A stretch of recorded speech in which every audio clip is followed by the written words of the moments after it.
Hey guys, I'm going to tell you about my microbe. It's called Baculumcoccus djumbi, or djumbi, depending on how you like to pronounce your eyes.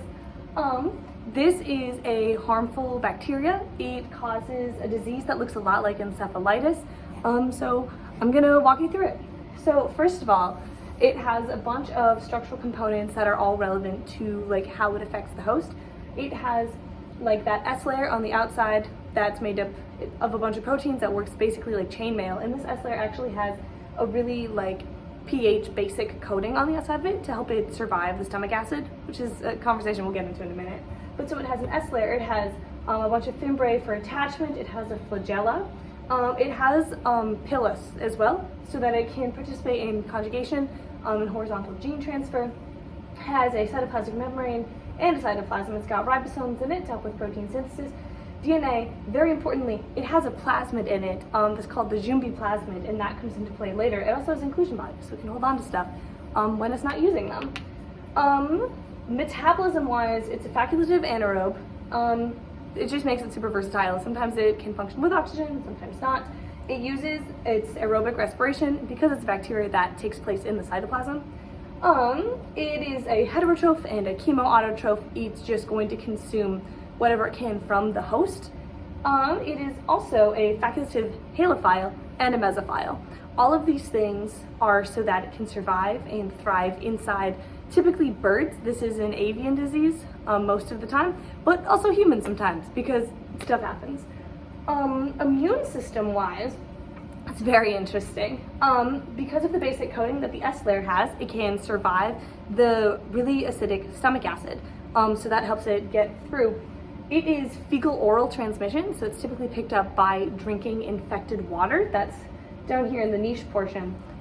Typically, if there is like infected stool in a water source, that's how this is transmitted. So because of this basic coating on the S layer, it can survive the stomach acid, but because this is typically an avian disease, we don't have any specialized cells for it in humans.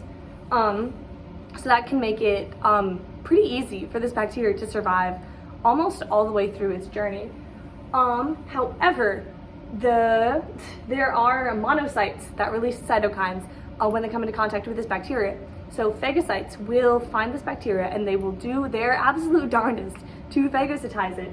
However, it has the ability to survive the phagosome portion of the phagocyte, and it's going to stay inside the phagocyte and ride it all the way up past the blood-brain barrier, which typically most bacteria are not able to do. This is actually called the Trojan horse mechanism. It's down here in the specializations, but it's possible for bacteria to ride inside of phagocytes to get past the blood-brain barrier.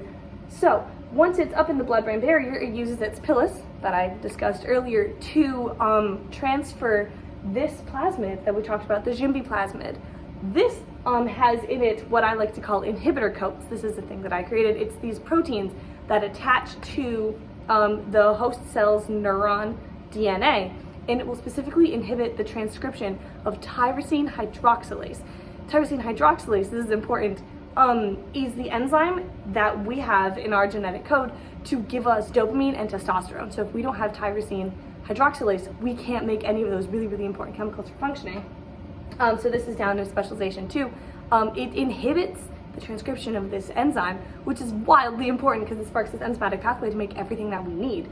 So obviously this conjugation happens, your cells start freaking out. Plasma cells in the brain notice the antigens that are presented on the MHC1s of the neurons, and they will cause inflammation and fever, all happening within the brain in attempts to kill this microbe. But inflammation of the brain is a problem, and so truthfully, it's the inflammation of the brain that will kill the infected host.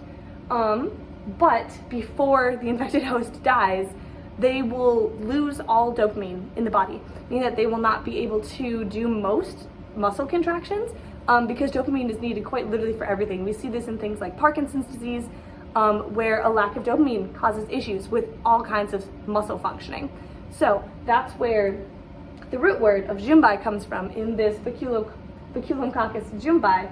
Djumbi is the Latin root that the word zombie comes from. So quite literally with this lack of dopamine, your actions become zombified in a sense because you're not able to complete almost any kind of function.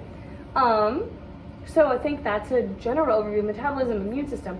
Niche, it is fecal oral transmission. It rides in through the digestive system into your circulatory system till it gets up to the brain, where it lives in the brain. It attaches to host neurons. It uses a horizontal gene transfer. And I think that's overall the most of it. Genetic information, it uses semi-conservative replication. So that means every new piece of DNA that's made is half parental DNA and half new. This plasmid is HFR, high frequency of recombination, obviously, so the plasmid is regularly getting integrated into our DNA so that it can cause these problems that it needs. And of course, this plasmid, the djumbi plasmid, is inhibiting the transcription of things in the host cell DNA, which is what causes most of its problems. Going back to the name, djumbi, right, we discussed stands for, it is the Latin root that the word zombie comes from. Baculumcoccus is actually, so the genus is referring to the shape of the bacteria. Baculum in Latin actually means stick, and that is in reference to the morphology of the fimbriae that we see sticking out of the bacteria, and coccus is in regards to like the circular ball shape that the bacteria has. And overall, this is Baculumcoccus djumbi.